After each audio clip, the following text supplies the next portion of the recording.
Shalom Mesharallah. And before we go into this lesson, we give all honor, all glory, and all praises be to Yahweh, Bahashem, Yahweh Shai, Bahashem, Rakakwadash. We give double honor to the apostles and prophets and elders of James Camp, better known as Great Millstone, for the being for the 100% truth that I've been currently edified under. Shalom to the elect, the tabernacle of David, and I am Red Tazaria coming through this lesson. The topic of the lesson is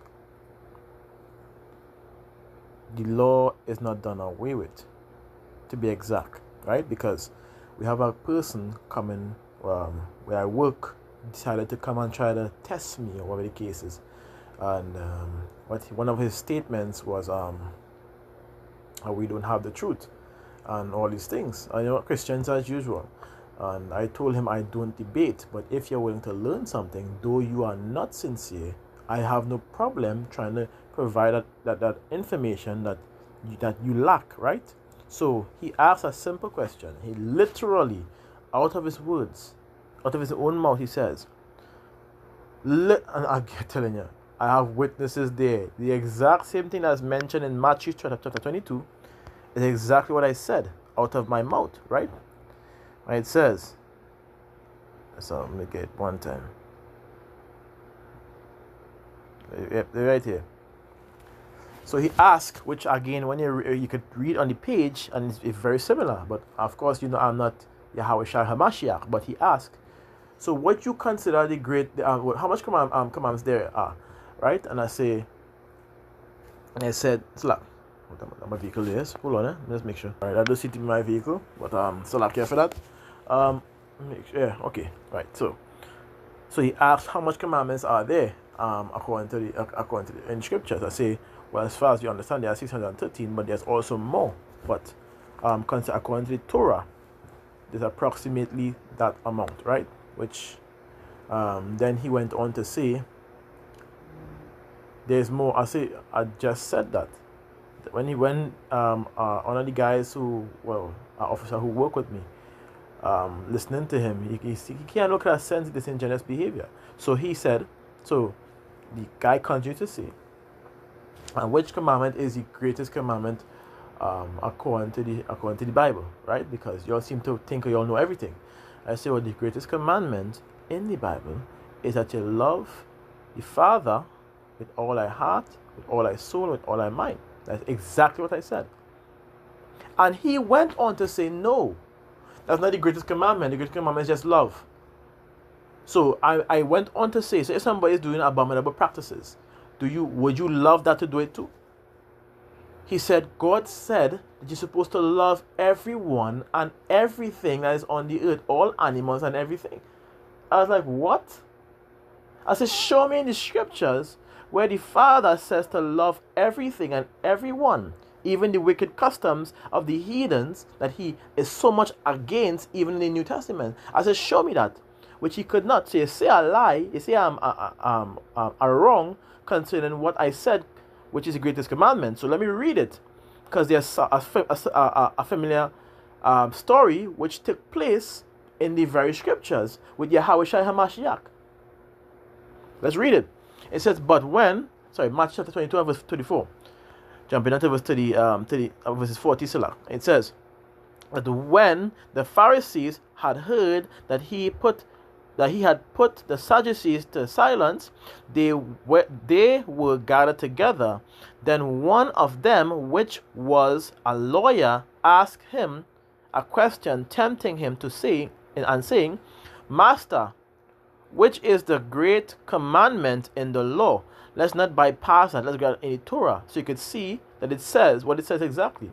Teacher, which is the most important law of Moses? Continuing King James Version 37, we're going sequential basically.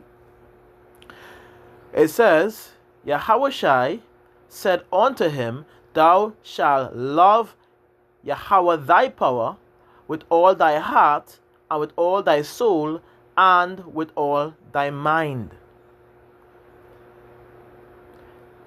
And verse 30, for this is the first and great commandment. NLT, this is the first and greatest commandment. This, if you had any understanding, you would have automatically say, okay, yes. Because it says it, verbatim statement, that this is the greatest, the first and greatest commandments. Because you are not going to follow someone that you don't love and that you don't have fear for. That you don't respect, to be exact. So stop playing with this idiot, with this foolishness, these idiotic behaviors. Stop playing. I brought the information out, and even when I went on to go into the Bible to show it, he then decided to walk away. And when I said, am I getting an answer? Because I asked the question, when you said that I was wrong, isn't this the answer that you was looking for? He walked away. I said, I'm still waiting for the answer. Matter of fact, I can show you the others as they come down, and I proceed to read it. And he said, I don't want to hear it. He don't want to hear it. He don't want to hear it. And he just went to talk to a colleague after. So one of the officers that worked with me he was there waiting to get an answer, because that person who came and questioned me is supposedly some pastor that works with us. Yes, by the way. So let's read. And the second is like unto it, thou shalt love thy neighbor as thyself. And one of these two commandments on these two commandments hang all the laws and the prophets. So we have to understand, this is not even milk. This is pre-milk precept. This is now starting. You know? You're now born, you start to yawn. This is yawning stage. Yet you'll fumble the bag on something as simple as this. You're so prideful in your ways and so disingenuous that you want to say that I'm wrong. No matter what. You're trying to say that I'm wrong and I brought you information. And when they couldn't say I'm wrong, you walk away. This is the behavior and mindset as simple as this. They are petty for something as simple as this. All of you that are here are witnesses of this. We have to remember, at the end of the day, we're supposed to be rehearsing the righteous acts, because his notion, according to what he's trying to say here, what he's trying to bring forth, is that we don't have to keep the laws again, because he said it out of his own mouth. He's one that professes that he eats pork, as Christians usually do, blindly, and shrimp. What else does he do without, we don't want to know at this point. But we're supposed to be rehearsing your righteous acts. We did not get that notion. We did not get that memo. Let's get a precept in Judges, please. Chapter 5.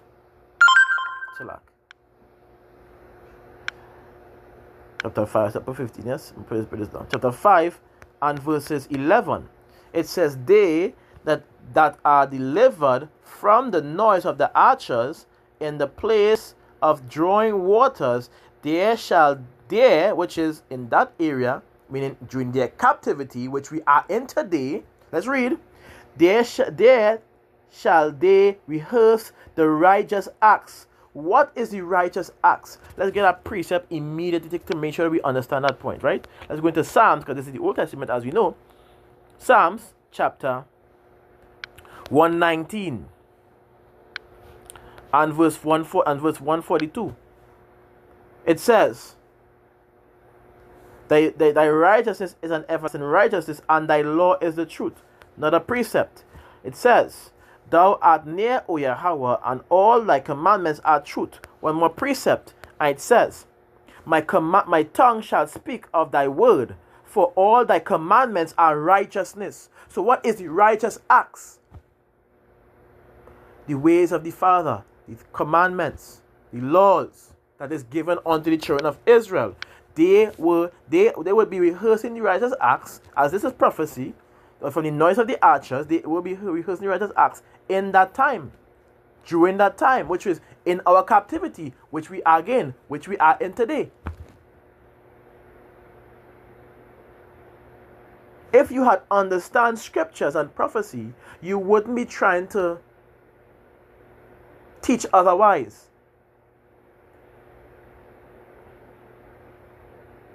You understand where I'm coming from? You will be trying to teach otherwise. And let me get a precept immediately. Let me go back into this Bible.